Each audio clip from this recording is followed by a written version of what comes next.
In this episode of The Christian Philosopher, we'll talk about why most people need to know that God exists based on faith, according to St. Thomas Aquinas.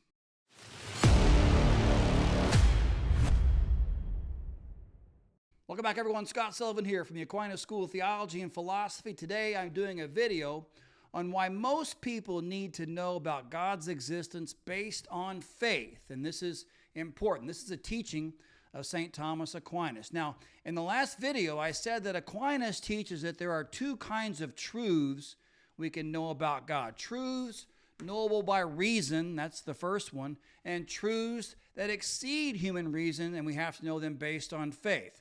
So in the first one, truths knowable by reason, these are philosophical truths. The things that we can know about God just through human reason and logic and philosophy without any help from faith, that God exists, that God is one, and things like this, okay? And then the second kind are these theological truths. These are things that we know about God based on faith in Jesus Christ. So, for example, that God is a Trinity. We don't have any proof or right reasons to show that, but we just believe it based on faith, Aquinas says. So those are two ways we can know about God. Now, I want to talk about that first category for a second.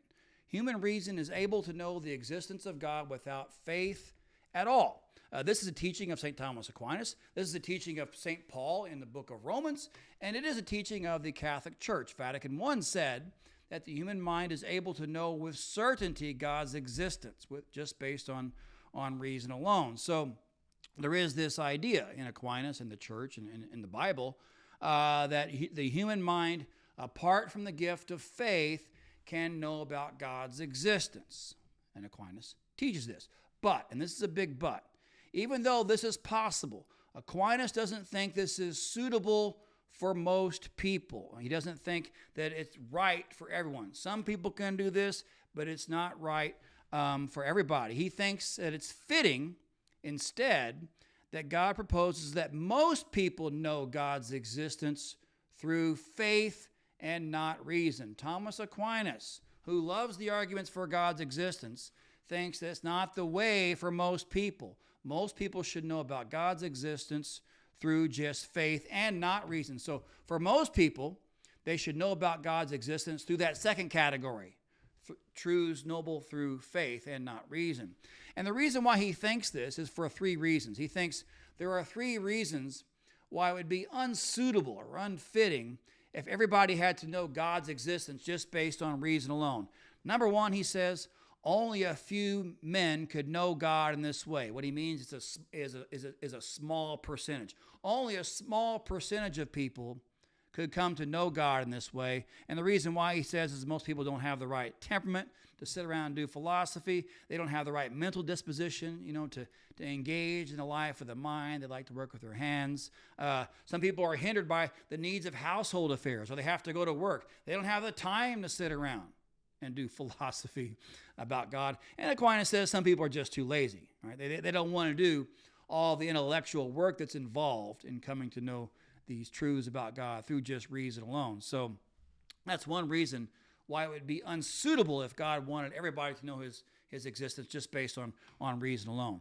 The second reason is that even the few men, the small percentage of people who could do this, they could only do so after a long time. So Aquinas thinks that the study of God through reason in philosophy is the last part of your philosophical study. So there's an order in philosophy. So there are different topics in philosophy. And he thinks you start out with logic. When you first start philosophy, you don't start talking about God because you don't even know how to think straight yet. You have to learn logic first, which makes a lot of sense, right?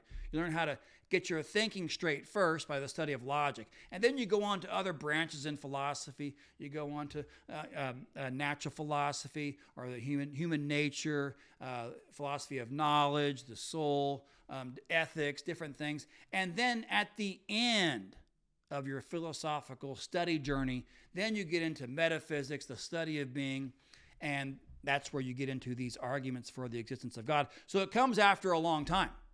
So even if you are in that small piece of the pie, the small percentage of people who like philosophy and have the time to do it and got the capacity for it, even then you wouldn't be able to do it without a long period of time in studying, you see. So it'd be unfitting if everybody had to do that, you see. So that's the second reason. And then the third reason Aquinas says is that even for those people, even the few who were able to do it, even the few that wanted to put in the time and go through all the philosophical training, even then Aquinas says there would be errors mixed in along the way. Aquinas thinks this is a very difficult topic. It can be difficult in philosophy to know things about God, and even the best people make mistakes. Right? Even Aristotle made mistakes. Even Thomas Aquinas, who's a top-rate thinker, and another top-rate thinker, St. Bonaventure, right? Those guys were one of the few. Those guys put in the time, but even then when they got to the end of it, they had different disagreements and things about what we were able to know about God and in what way, you see. So there are errors mixed in even among the best because this topic is so darn hard, you see. So for these reasons, Aquinas doesn't think that God wanted to leave it to everyone to have to come to know his existence through philosophy and logic, even though some people are able to do that. So no, Aquinas says God's mercy provides us another way. God's mercy gave us another way that we can know that God exists simply through faith in Christ. No philosophy classes needed.